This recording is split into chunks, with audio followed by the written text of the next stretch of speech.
People will say, you don't need recipes. Carnivore should be simple. How do you feel about people saying that? And why do you like recipes enough to make a book? Yeah, I do see those comments, like, "Just eat steak and eggs." It's like, we don't all need to eat how you're eating and what works for you. Some people like to be creative, like, my creative outlet is in the kitchen. Like, I love food, it's fun, so that was fun for me to create all those. I'm not eating them every day. I eat very simply, especially for my kids. They don't want burger patties every day, so I'll do these creative recipes to keep things interesting. When I'm short on time or out traveling, carnivore snacks are a tremendous time saver. They give me a delicious, zero cooking required meal without any weirdo ingredients. No matter what cut you choose, they're always just meat and salt. That's it. I know exactly what I'm getting, and I love them all. Use code TheCarnitarian for 15% off your order at carnivoresnacks.com. Hey, everybody. I'm so pleased we've got with us today Courtney Luna, who's come to the channel. She shares every day online. She's got a blog, she's got an Instagram, TikTok, Facebook, YouTube. She is a former yacht chef. And what I love about Courtney is that she shares real life, like real life, like no holds barred, real life. And she shares it with this like snark and this humor, which I appreciate so much. So, Courtney, one of my favorites, thank you so much and welcome to the channel. Thank you for having me. Wow, such kind words. Yeah, definitely a lot of snark. I feel like I'm just like a sarcastic person in general. And yeah, I feel like that just maybe oozes out a little too much sometimes, but it's just me. I'm just showing up as me and yeah, it's a I think disaster it's sometimes.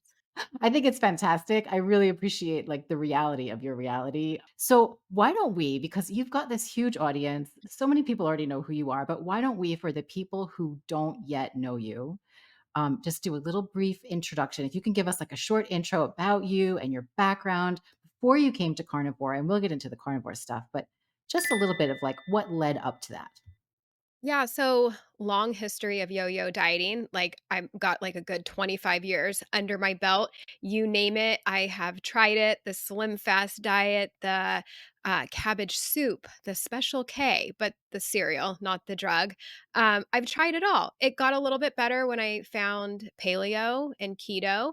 And I was on and off keto for about 7 years, and I never heard of the carnivore diet. I don't know why I was so like out of the loop on that. So 2 years ago, my husband is sending me Saladino's, TikToks, and we didn't talk about it for, like, a month, and then finally, I'm like, "Why are you sending me these? Like, should we not be eating vegetables?" I'm like, "This is so weird."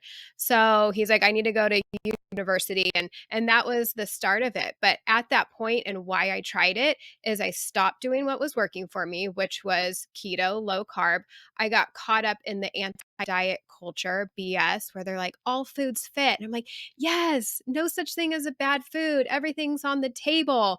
And I literally gained, and this is, mind you, I was already sharing online. So I was sharing my low carb stuff. So I shared what my new journey was. I gained 40 pounds in 4 months. Like it was a complete disaster. In hindsight, it's like, okay, I need to abstain from those foods. But that's what got me here today because I was just sick and tired of feeling sick and tired. So I'm like, sure, let's try carnivore and see what happens. And here we are. That's awesome. I feel like this is a place where people land themselves. They end up in carnivore because they're like, why not? Let's just give it a try. You've tried all the other things and like, let's give it a try. And then you just don't leave. Like, it's amazing. So that's really cool. Here's something I want to do. And you're going to be only the second person who's yet to do this. We are going to dip into the speed round questions, and then we'll get back to the interview. But I think this is really fun. You may or may not already know these questions. Maybe, maybe not. I'm going to go through them. There's just 10 questions. Give us your best answer. I always say, just like go from the gut. Like, first thought, choose one of two. Okay.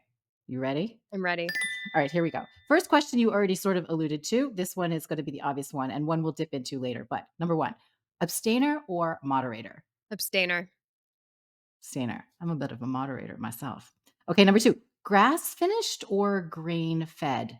Oh, grain all the way. Oh, I'm with you on that. I think the grass-finished people are kind of, like, lying about how delicious their grass-finished beef is. Right? Okay, I will say we have a sorry, this is not rapid fire, I'm gonna explain all my answers, but we have, like, a local farm to me that they do finish on grass, but they also do carrots. I find that that helps the taste, but the majority of the grass-finished beef I have tasted tastes like fish to me. It's something with, like, the Goodness. omegas, and I'm like, I don't even think fish is not supposed to taste fishy. Like, fish tastes fishy when it's, like, not good, you know? So, I sure as heck don't want my beef tasting fishy. So, yeah, I'm no. I'm absolutely with you on that. Absolutely with you on that. Okay, number 3, NSYNC, Backstreet Boys, or New Kids on the Block? In sync. Bye, bye, bye. I'm a New Kids girl. Okay, Ugh, fair enough. Cold plunge or sauna? cold plunge because we have one, Cold but plunge. it's not comfortable. I'd rather be warm. It's not fun, but it does its job. Uggs or Crocs? Crocs. Those ugly things, I wear them every day, I love them. It's funny. I'm an Uggs girl. Okay, okay. iPhone or Android? iPhone. I know, my How are we friends? husband every day, my husband, I swear, makes a comment about it. He's very disappointed in my phone choice. My goodness. Okay. Coffee situation, black with cream or with protein? Either black or super creamy, like, no in between, like, a Mm, splash of half and half no, absolutely not. One or the other. okay. I can appreciate that. All right. Butter, which I know you're a fan of, sticks or bricks? Bricks. Bricks. Costco size, baby. Big ones. Okay, fine. Sardines or salmon? Salmon, sorry, I know I'm Salmon. a sardine promoter, but for the taste, salmon. It's salmon all the way. Okay, last one. If you had to choose, lobster tails by the ocean or tomahawk ribeyes at home? Ribeye, for sure. Ribeyes at home. Yeah, I me mean, too. how All sad right, awesome. Thank you. you're gonna eat the lobster, like, in front of their family while they're watching the I never thought of it that way. Okay, fair enough. All right. I mean, tomahawk ribeyes at home. It's always, it's the best. Well, thank you so much for participating in our speed round. I Do I win appreciate a that. Thank you. prize? No, you just get to keep talking to me. Yay. Okay, so now back to the goods, back to the interview. Okay, so you talked a little bit about the everything in moderation advice that you had been given, and you thought this is great, just a little bit of this, a little bit of that. How did that advice exactly fail you? And how does sticking with carnivore feel different for you versus that advice? Yeah, I feel like that advice is garbage. It may work for some people. Like my husband, he's a moderator. He eats carnivore, but he can go off plan and, have an off plan meal and get right back on track and not think of it and not like spiral. Like if I go off plan, which I haven't, but if I would, like I've even had like a bite of fruit and that just like, it was near a spiral. I thought about it, the rest of the day. So eating this way, I've really realized that I need to abstain from certain foods that I'm addicted to. And yeah, I can't have these things in moderation. And a lot of people can't. Like, I think the fact that some of us are sugar addicts and food addicts, like that gets dismissed. But if we can't control ourselves around them, why do we need to include them to have, a balanced diet? Like, if I feel better without them, why isn't that okay? So telling us that we need to have things in moderation to be healthy, like, but of what ingredients? Like, you want us to have Oreos? Like, I need to have Oreos to be having a balanced diet? Like, okay, are you gonna also do drugs, but only on the weekend? Because it's all about balance and moderate that. So, yeah, that advice, it bothers me because I think it's very harmful for a lot of people that just can't control that and, cannot moderate. Yeah. I mean, I agree with you too. It's like the all foods fit may be good advice if all foods were actually foods, right? Like the things that we see in the supermarket, they're just not real food. They're these hyper palatable, ultra processed things that get people in trouble. And then once you sort of are headed down that road of like food addiction from those things, then things like fruit then become problematic because it just leads you sort of back to that wanting the other sort of sweet things. Yeah. I feel like so many people accept alcoholism as a legitimate thing, and they would never say to somebody, "You should have it in moderation." It is available and it's widely accepted, and people have it all the time. And if you can't have just a little bit of it, then you've got work to do. People are so much more accepting of saying like, "Oh yeah, Courtney doesn't drink. That's cool," and just leave it alone. And they're not argumentative about it. It's so much more acceptable to not have alcohol in moderation more than it is acceptable to like not have cookies in moderation. It's bizarre. Exactly. There was a post that I had done. I posted that you're not broken if you're eating all you want and you're not getting the results that you want. And you were one of the first people to sort of respond in agreement. And then you put out a post, saying that if you hear one more person say, "Oh, Courtney, you just need to eat when you're hungry and stop when you're full," that you were going to block them. And that, "Oh, Courtney, you shouldn't be tracking." You know, can you tell us, like, what's the problem for you with those messages? And why are they so frustrating for you? They're frustrating for me too. Yeah, because I think like very dismissive of like what we're doing, what works for us. I think, some of these carnivores like get a little dogmatic and they don't understand that other people's carnivore journeys are going to look a little different. Okay, I think eat when you're hungry, stop when you're full. That's amazing. And I wish that worked for me, but I cannot be hungry and I'll want to go eat bacon or yogurt or have a bunch of cream in my coffee. And so, like, hearing that, it's just frustrating because a lot of us, like, maybe my hunger cues are still broken, or it's like the mental side of things where I'm wanting to get a dopamine hit from my food. So I track because it helps keep me in check. If I didn't track, I mean, I could easily eat 3,000 calories a day. So when I track my macros, it just keeps me like aware, like, okay, are you really hungry for this? Is this true hunger? Or are you just wanting to eat because you're bored, happy, or sad? So we all just need to like figure out what works for us to get to our goals. And there's nothing wrong with tracking macros because if something's not working for you, if you're not getting to your goal weight, how can you make any changes if you don't know what the heck you've been doing? So, yeah, that's where I'm at with that.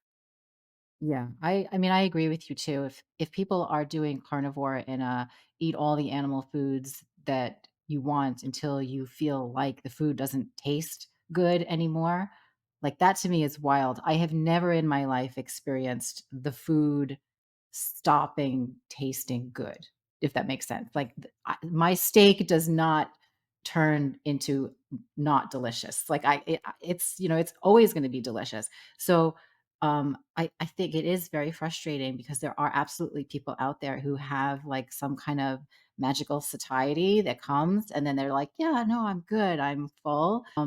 It takes a lot of calories for me to get to that point. It's not like I never get to that point, but it probably takes much more calories, especially if I'm eating like in a high fat carnivore way. It takes way more calories than I would need to get to that point. So yeah, I think it's great, fantastic when people have this experience where they can just stop when they're full and their calories are, magical and everything works for them and the weight starts dropping off. But for a lot of people, it just like you need a little bit of information to know. And like you said, there's no shame in tracking to figure out like what you could possibly be doing differently. When you hear somebody say things like, "Courtney, why is it taking you so long to reach your goals? Like you've been carnivore for this long, you just need to like eat less. Maybe you just need to move more." Do you just get so frustrated? It's like telling somebody who's got anxiety, like they just need to calm down. Like you just need to just eat less. You just or like somebody who's like depressed, you just have to tell them like you just have to cheer up. They make it sound so easy. And it's not that easy. So how is it working out for you now? Like with the tracking, do you find it easier and how are things going now?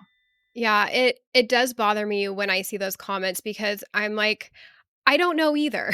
Like, I don't know why it's been so hard to, like, get these last 10 pounds off, but I know I'm not alone. I mean, I think the weight loss industry is what, like, $1 billion industry? Like, clearly I am not the only one that is struggling getting to my goal weight. And I think people, think of carnivore as this like magical weight loss way of eating. And it is for a lot of people, and that's wonderful, but it definitely hasn't been that way for me. I think there's so much more. I mean, weight loss it's so complex. Like it's a hormonal thing. It's so much more than just eating less and moving more because at some point, okay, you're going to eat too less or whatever the I can't even say that right. You're not gonna eat enough, and then that's where, like, reverse dieting comes in, so there's, like, a lot of pieces to this puzzle, and there could be, underlying issues going on, that is making your body hold on to that weight. So, I haven't even talked about this yet.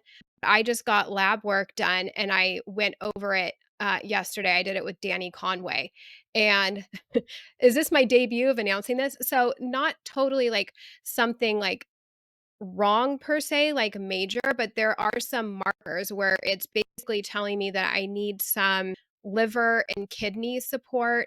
There's a few like glucose insulin things going on, leptin resistance. So, it's like I'm doing all these things, but still, struggling for the last, few pounds. And knowing that, okay, maybe it's not my fault. Like I have been doing all the right things, but there are some underlying things that are making me hold on to this weight. So like just another example, there's so much more to the puzzle than just eating less and moving more. We got to like test if you're struggling, like go get some tests and see, what the heck's going on in your body that you can't see or even like feel. I feel fine, but obviously something's not 100% fine. Right. And I think it is, there's this argument out there that it is all about calories in, calories out, or it's about keeping your insulin low. And these are the two things that people tend to want to discuss. But there's so much more. Like you said, there's so much more to it. Recently, there was a paper that came out about fuel partitioning, which I think which is a fantastic paper, which opens up the conversation to how our bodies take in energy and they sort of hide it from us and make it so that we don't release that energy. That's just another thing that people aren't really thinking of. And it's like um, all the things that you were saying, glucose control, kidney function, liver function, it really matters. All those things have to line up in order for your body composition to just magically be amazing on carnivore. So if you are completely metabolically healthy, which not a lot of people, over 40 are, and I'm not calling out your age. I don't know. Are you over 40? I just turned 40 a few months ago. Yeah. It's just that we don't work as well or don't, get fixed as quickly as somebody maybe in their 20s who doesn't have, the years of metabolic disadvantage that we have. And so there are other factors that go into it. I mean, I'm in the same boat as you. There's some body recomp that I'd like to do. And I've been at this carnivore thing for, a really long time, over 9 years, right? And people could say to me, well, you're doing it wrong. Like, am I? I don't know. Am I doing it wrong? Because I've been doing it. And some people do it for 3 months and they're like, this is amazing. I'm at my goal weight. And some people, it takes a very long time and it's not as simple as some people make it out to be. So you have done sort of all the things, like, you're a big fan of experimenting, doing the challenges, like, you've done the lion diet, the sardine fasting, high fat, we talked, the macro counting and the not tracking, and so which of the challenges and all of these different ways to do carnivore helped you the most, do you think? Which seemed to be the most comfortable for you? Definitely not lion diet. Like I need more variety than that. Even BBBE, I enjoyed, but I wanted chicken wings and salmon. So for me, like, and then also like the sardine, like that gave me a lot of self-awareness, like for true hunger cues, because you're not going to eat sardines if you're not hungry. So that was amazing. But for me, and those were all, I mean, to be honest, a lot of that came from like desperation to get to my goal weight. Like, let's see if this version is gonna get me there. So it all stemmed from that. Like, if I was at my goal weight and happy with where I was at, I probably wouldn't have played around with those. So, just to be honest, like, where that came from. But what I think what is most sustainable for me is just regular carnivore, prioritizing beef, salmon, eggs, eating all the animals and having some dairy here and there. And that's like what I can do long term. And I definitely think these challenges are fun and it's just like mixes things up or maybe brings you back on track if you've, gone off the deep end. But I don't know. I keep telling myself, "Okay, I don't need to do any more challenges." And then I did a sardine challenge. So, I think I'm gonna be done with challenges, but don't mark my word on that. Do you find them sort of addictive? Like, does it after you do one, are you like, "I really should stop doing these," or after you do one, you're like, "I can't wait for the next one?" Well, I really was, like, done, and then I did a live with, RV Carnivore with Greg, and I didn't even know we were gonna, like, get into the sardine challenge, but it just so many things he shared, it really was, like, an amazing talk that we had, and I'm like, just things he said about, like, using the food as fuel, and this is gonna be medicine, and this and that. I'm like, "You know what? Let me just try it."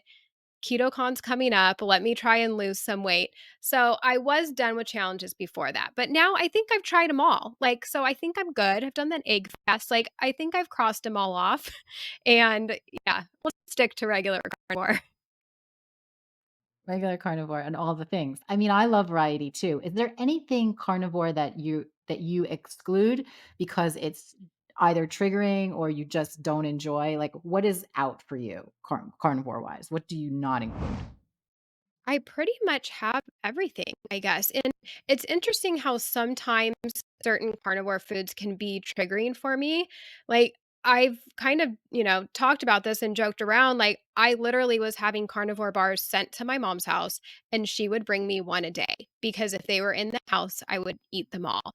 But now and I'm, like, okay with them. Like, I have boxes in my house, and I don't even have one every day. So it's just interesting. I think maybe certain foods at certain times can be a little triggering. I've done that with, like, carnivore snacks too, where it's like I was having a bag every day, but now I've, like, gone a few days without it. So, it's just interesting, and I think just being, like, self-aware, and if there is a time that you are, like, overeating the pork rinds dipped in sour cream, then maybe not keep them in their house. But, yeah, I feel like just at different times, things are different forms of triggers for me. But right now, I feel like I'm doing Mm. okay. I think because 'cause I'm, like, so on track and determined with my macros right now that it's like, "Okay, I can't go and have 5 carnivore bars." Like, that is not gonna fit my macros at all. So, I'm doing good right now, knock on wood.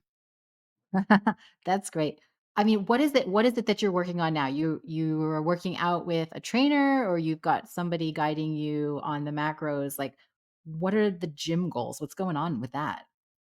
Yeah, so I did an interview with Coach Nat, and right immediately after, I'm like, "Okay, you're hired, like, help me get to my goal." So, I am working out, like, 5 days a week, so our goal is to build me a butt.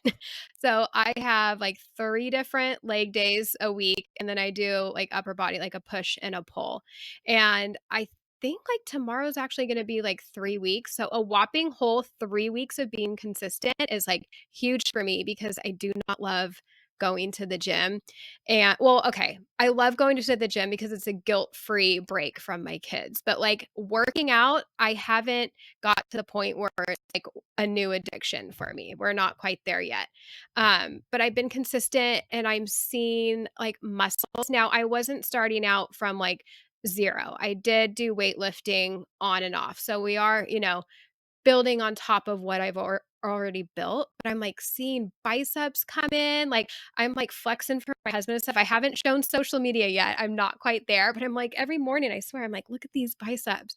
So, that's good. I mean, it's helping body recomp, like, the scale's slowly starting to go back down, I'm losing some body fat. So, yeah, I'm just hoping that knowing that she's watching me, like, I can't hold myself accountable. I need to, like, do it for somebody else, which probably isn't, like, a good mindset to have, but, it's been helpful, and so far so good, so That's awesome. She's so sweet. I know Coach Nat. She's like She knows her stuff. I mean, she'll get you in shape, I'm sure. Like, that's amazing. That's awesome. I love that. Having that accountability can make things it make it so much easier to stay consistent, right? Because like you said, you've got somebody sort of on your side pushing you and you don't feel like doing it.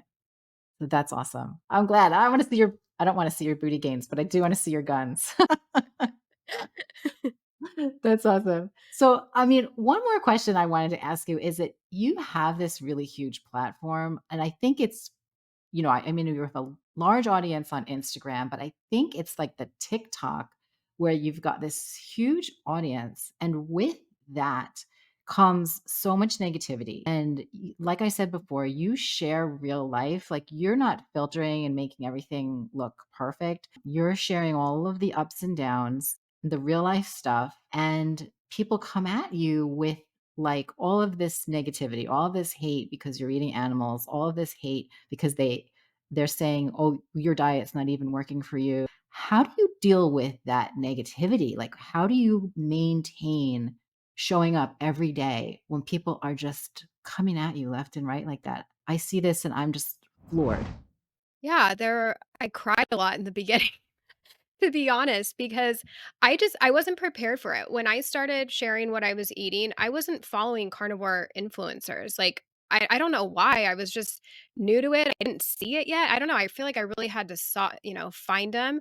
So I didn't know. I feel like nowadays if someone starts, they're like, okay, let's buckle up. I'm probably gonna get a lot of hate. But I didn't know, because I was already showing my low carb keto stuff and I'm like, here's what I'm trying. And yeah, it wasn't long after I started, like, my TikTok was, like, blowing up with comments, and I'm like, "Oh my gosh, like, where is this coming from? No one ever cared what I was eating before."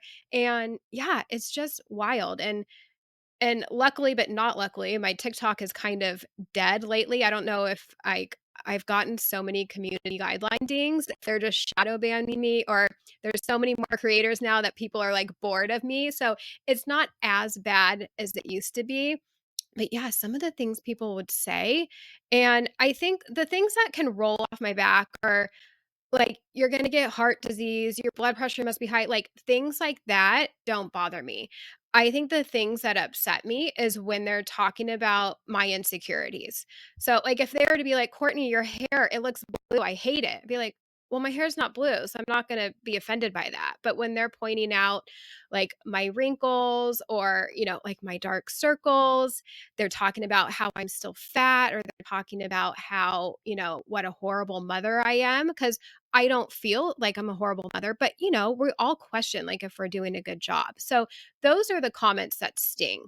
So, like, my approach to it now is I hardly read them anymore, which is unfortunate because then the good comments get overlooked. Or if I am going to read them, like, I have all notifications off. I don't want to accidentally see a bad comment when I'm not ready for it. It can, like, really bum me out. So I go into the app knowing, like, okay, I'm in a good place. I'm going to read things that might trigger me.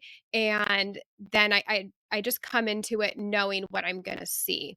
And I just know that, and this doesn't always help. I mean, it still can be triggering to read things, but knowing that hurt people, and these people must be so upset with their own life that they're trying to make themselves feel better by bringing somebody else down.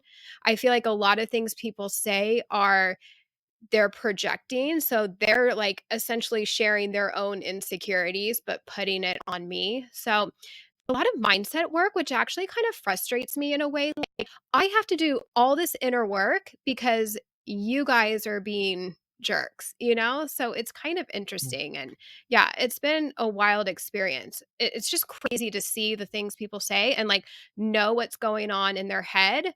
And also just to see the things people are believing. Like everyone, people are so brainwashed. And hey, I was there a couple years ago. I get it. But if you're seeing all this stuff about carnivore, wouldn't you get curious? Instead of bashing it, get curious, you know? Yeah. Absolutely. Yeah, I mean, it's bizarre. It would make me want to share less. But have you found that you're hesitating now on sharing things that you would normally share freely? And how does that go for you? Like, do you sort of self-edit now? Because you know something is gonna trigger people, or you're just like, "I'm gonna do my thing, and it'll be what it's gonna be." You know what? I It hasn't shut me up, like, that's the thing, it's like, I don't wanna let them win. I'm not gonna let them silence me, so it almost, like, fuels me a little bit more because it's like, we've got a lot of work to do, like, there is a lot of misinformed people out there, so I'm gonna keep on keeping on, and I'm passionate about just getting this message out there, like, you don't have to do carnivore if you don't want to, but I want you to know it's an option. Like, if you're out there having any sort of health struggle, or not feeling your best, you have acne, you're depressed, you're anxious, like, I want you to see that this is an option. So that's part of what keeps me going. I think where I do hold back a little bit is, like, sharing, like, what I'm feeding my kids because that kind of rubs me the wrong way, those comments, but I don't know, I just shared one today. I'm trying to get back at it because I feel like a lot of people need and they want that. I think they think carnivore is like this big, like, "Oh my gosh, how do I do this? How do I do this for my kids?" And to me, it, like, just seems so easy, like, this is what we're doing. So I'm feeling the inner need to, like, help those that are maybe, like, overthinking it and making it seem like a bigger deal than it is. So I just wanna show, like, "Okay, this is how we feed our family, and it's easy, and if they're hungry, they're gonna eat it." Yeah, I think that's great, and I mean, it's really generous because, like you said, you've gotta do the work to deal with that, but you're so, just freely sharing information that can help so many people, so I think it's super generous, and it's true, there's so much misinformation out there that people will argue, what is healthy food, um, that they really do believe that you're doing something wrong. I mean, you're obviously feeding your family healthfully. Your family is not fully carnivore, right? Is your husband? I know your kids are not, but, like, what's the situation at home Yeah, food-wise? so my husband is carnivore. I mean, if he goes to, like, a business dinner, he'll have some drinks, maybe something else, but, yes, everything we have at home is carnivore. My kids eat everything we eat. In addition, they'll have, fruit, but even then, like, I try and be mindful of how much they're having because I see them being little sugar addicts even with fruit. We give them the choice, sometimes when we go out to make their own decisions on what they wanna eat. I'm very aware of I don't wanna cause issues when they're older. I don't want to always be saying, "No, no, no, no, no, you can't have this," and then they go to their friend's house when they're older and they binge on all the junk food. So I like to give them some feeling of control, and mind you, there's sometimes we go to dinner and it's like, "Okay, no, I'm getting steak, burger patties, and some salmon, we're gonna share it." But sometimes I allow them to pick stuff I don't want them to eat off the kids menu. But then we just try and teach them proper nutrition. Like, okay, this might taste good, but you know what? It's not going to be the best for your body. Or like when we go and we'll have like an ice cream or something, it's like, okay, you don't need to finish all this. Like listen to your body, feel your stomach. You don't want to get sick. And just teaching them about macros. So if they want a piece of fruit, it's like, okay, well, let's pick a protein for that. And just trying to educate them. So they can hopefully make good decisions when they're older, when I can't control their food. But yeah, everything we have in the house, I want to be able to say yes to. So it's carnivore and there's some fruit and any treats we have are outside the home because if there's leftovers, I don't want them asking me all day long for it. So yeah, that's our approach and I hope I'm not screwing them up. Sure, you're doing a great job. I feel like we do that here too. My kids are absolutely not carnivore. The things that we have in the house, though, are all, like artificial color free and artificial flavor free, and they are not loaded with sugar. And so it's all just sort of whole food ingredients for the kids, but they're definitely not carnivore. And I hope the same thing. I hope I'm not screwing them up either way. Now, lastly, I want to talk about the book because you've got this great book coming out. It's called Carnivore in the Kitchen. I'm a huge fan of recipes. Like, I'd like to make carnivore recipes. So I'm excited for this book. I can't wait for it to come out. People can go to Amazon and I think Barnes and Noble and pre-order it now. Can you tell us, like, why do you like recipes, and like what are your feelings about the criticism that comes surrounding carnivore? People will say, you don't need recipes. Carnivore should be simple. How do you feel about people saying that, and why do you like recipes enough to make a book? Yeah, I do see those comments, like, "Just eat steak and eggs." It's like, well, some people don't wanna do that, and that's okay. We don't all need to eat how you're eating and what works for you. Some people like to be creative, like, my creative outlet is in the kitchen. Like, I love food, it's fun, so that was fun for me to create all those. I'm not eating them every day. I eat very simply, actually, but, especially for my kids, they don't want burger patties every day, so I'll do these creative recipes to keep things interesting. Or, if someone's coming from a standard American diet, they might not want to just eat steak and eggs. So, getting a little creative with things just helps keep things fun and interesting. And yeah, it's not for everybody, but I will say I do have in the book like simple, where it's just like simple meats, like one ingredient, here's an animal, here's how you can cook it. But yeah, the majority are creative recipes with the dairy helps them be creative, but there are dairy-free recipes in there as well. But yeah, it's just a lot of fun and it helps, make things creative and sustainable. Awesome. I think it's great because, like you said, people don't necessarily want to live on just like beef and water, and they are used to having interesting meals, different meals, lots of variety. And then if people think carnivore is just, ground beef and water or just like steak and eggs all the time, it might totally turn people off. So I think it's fantastic. I love the idea of a recipe book. And you were saying, well, I was saying it's available now for pre-order. Is that right? Where can people find the book?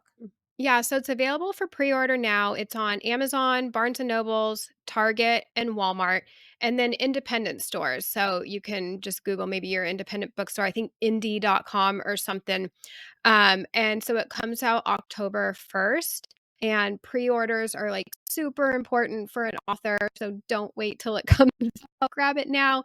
But, yeah, it's a little bit more than just recipes. There's, like, a Carnivore 101 section, so a lot of tips for how to get started for eating this way, an animal-based kids section, there's meal plans, there's a grocery list, and yeah, and then the recipes, so it's got a little bit of everything in there for you.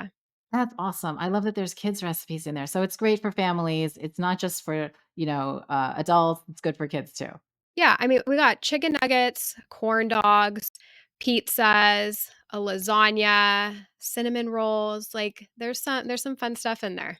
That's cool. I'm excited for it. So, Courtney, thank you so much for spending the time today. I so appreciate you coming on. Can you tell everybody like where they can find you, follow you, and get more information? Thank you for having me. So I am absolutely everywhere. I am on Instagram, YouTube, Facebook, TikTok. Pinterest is a good one to organize your recipes on there. And it's at It's Courtney Luna on most of them, except for like on YouTube, it's just Courtney Luna. But yeah, come say hi. I also have a free private Facebook group if you need some community and extra support. And yeah, slide into my DMs. Awesome. All right. Well, thank you again. I so appreciate the time. And thanks for participating in the speed round. I Thank love that. you. Yeah, so much fun. Thanks for having me. All right. Have a great day. Bye.